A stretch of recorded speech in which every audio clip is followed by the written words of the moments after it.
Hi guys. Some of you have not been doing your makeup work, so let me make sure you know where to go.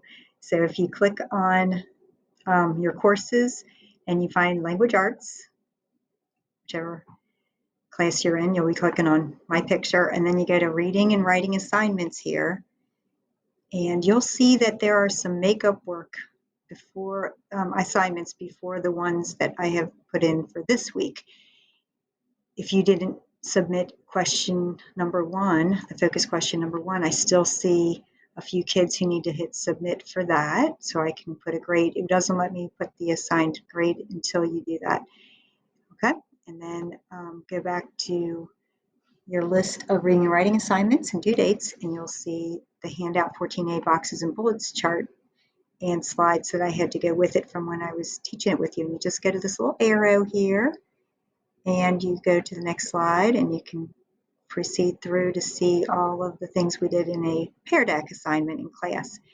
And it kind of goes through all the main ideas and details that correlate to the boxes and bullets that need to go on the handout. So you might say, well, where's the handout? So if you go to on your screen, you're going to see it say document, and then you have to hit edit, and it'll look like this handout 14A that's in your workbook.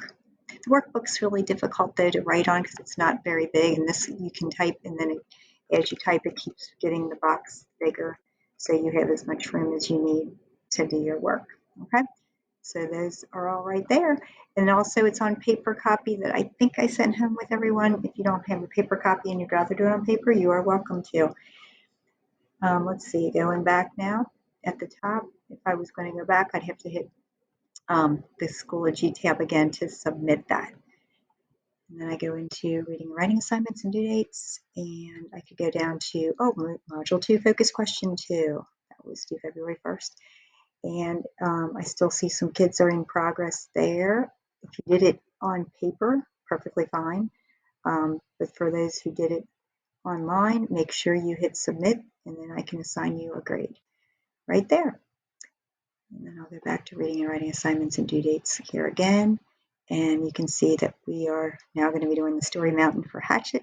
And this starts work that is due this week or next week. And I have chapter 1 on audio. So if you were absent last week before we had the snow days, you can actually click this link on Hatchet chapter 1, and I put it right in there for you. So you have to kind of wait through the ads, and then you'll have it where it reads it to you for chapter 1. All right, and some slides that we did. Let me get that off. Some slides that we did in class that went with that, I have in here as well.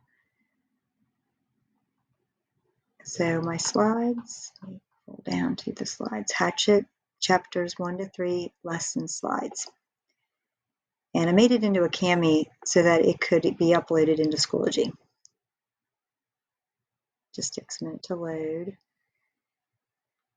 And so if you had any questions about what we were discussing in class, you can literally follow along pretty well here. I know it doesn't have everything we discussed, and it's such a good book, but you can actually say, oh, okay, here's a vocab word we were talking about, and go through the questions. We made a list of 5 to 10 things we would want to pack if we were going to have to survive in a wilderness area, like the main character in Hatchet does. And then we read chapter 1 of Hatchet, and then we discussed with would you think, would you notice, would you wonder kind of questions, and read through that. Okay, I hope that helps kind of guide you through the language arts platform if you were absent, or if you're like, where is the assignment that you were doing in class? Okay, well, if you have any questions, please just let me know. You can contact me through Clever too, like some of you like to do. Dojo me, give the school a call, tell me to call you. Have a good one. Click this off, and